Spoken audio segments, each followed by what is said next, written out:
बहुत समय पहले एक भव्य और विशाल साम्राज्य में महाराज विक्रम सिंह का शासन था। उनका राज्य समृद्ध था और उनकी प्रजा खुशहाल थी। लेकिन इस साम्राज्य की सबसे बड़ी पहचान उसकी महारानी थी, रानी सौम्या। सौम्या न केवल अपार सुंदरता की धनी थी, बल्कि वह अत्यंत बुद्धिमान भी मानी जाती थी। उसकी सुंदरता की चर्चा दूर दूर तक फैली थी और उसकी बुद्धिमानी की कहानियां भी लोगों की जुबान पर थीं। लेकिन इन सब के बीच एक ऐसी बात थी जो उसे एक सच्चे और दयालु शासक बनने से रोक रही थी, उसका घमंड।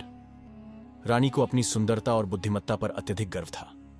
वह अक्सर अपने दरबारियों से पूछती, क्या कोई मुझे मेरी जैसी सुंदर और बुद्धिमान रानी ढूंढ सकता है? दरबारी हमेशा सिर झुका लेते, कोई भी उत्तर नहीं देता। वे जानते थे कि रानी के मन में अपनी श्रेष्ठता को लेकर इतना अहंकार था कि कोई भी उत्तर उसे संतुष्ट नहीं कर सकता था। एक दिन राजमहल के द्वार पर एक वृद्ध साधु बाबा आए। उनकी आंखों में अपार शांति और चेहरे पर दिव्य तेज था। वे अपने लकड़ी के दंड पर टिके खड़े थे और महल के द्वारपाल से बोले, मुझे महारानी से मिलने दो। राजमहल के द्वारपाल को थोड़ी हिचकिचाहट हुई, लेकिन साधु के तेजस्वी चेहरे को देखकर उसने उन्हें भीतर जाने दिया। साधु बाबा सीधे दरबार में पहुंचे, जहां महारानी अपने सजे धजे आसन पर बैठी थीं। साधु बाबा ने रानी को देखा और मुस्कुराते हुए कहा, महारानी, आप तो अद्वितीय हैं, लेकिन क्या आपने कभी अपने दिल की सुंदरता पर विचार किया है? रानी ने हंसते हुए कहा, मैं दुनिया की सबसे सुंदर और बुद्धिमान हूं। मुझे किसी से कुछ सीखने की आवश्यकता नहीं है। साधु बाबा ने उसकी आंखों में झांका और बोले, क्या तुमने कभी सूरज और चांद की महिमा देखी है? रानी ने उत्तर दिया, हां, मैंने देखा है, लेकिन मैं उनसे कहीं अधिक श्रेष्ठ हूं। साधु बाबा मुस्कुराए और बोले, सूरज अपने तेज से पूरे जग को प्रकाश देता है, लेकिन जब उसकी गरिमा बढ़ जाती है तो वह भयंकर गर्मी पैदा करता है और लोग छाया में छुपने लगते हैं। चांद शीतलता देता है, लेकिन कभी कभी वह अंधकार में छिप जाता है। तुमने कभी सोचा कि क्यों? रानी थोड़ा चौंकी, लेकिन अपने अभिमान में बोली, यह तो प्रकृति का नियम है, इसका मुझसे क्या लेना देना?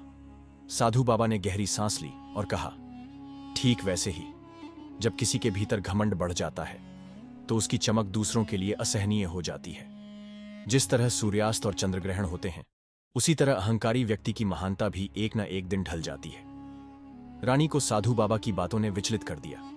पहली बार उसने अपने भीतर झांकने की कोशिश की। उसे याद आया कि बचपन में वह कितनी सरल और कोमल हृदय की थी। उसे अपनी मां की बातें याद आईं, सच्ची सुंदरता चेहरे में नहीं, मन में होती है। रानी ने सोचा कि उसने अपनी सुंदरता और बुद्धिमानी पर इतना ध्यान दिया कि कभी अपने मन की सुंदरता पर विचार ही नहीं किया। क्या उसकी प्रजा उसे सच में पसंद करती थी, या वे बस उससे डरते थे? वह उठी और महल की बालकनी से अपने राज्य की ओर देखा। नीचे लोग अपने कामों में लगे थे। कुछ खुश थे, लेकिन कुछ के चेहरे पर चिंता की लकीरें थीं। उसने पहली बार ध्यान दिया कि कुछ गरीब लोग भोजन की कमी से पीड़ित थे, कुछ बच्चे बिना कपड़ों के घूम रहे थे और कुछ महिलाएं अपनी समस्याओं से ग्रस्त थीं। रानी का हृदय द्रवित हो गया।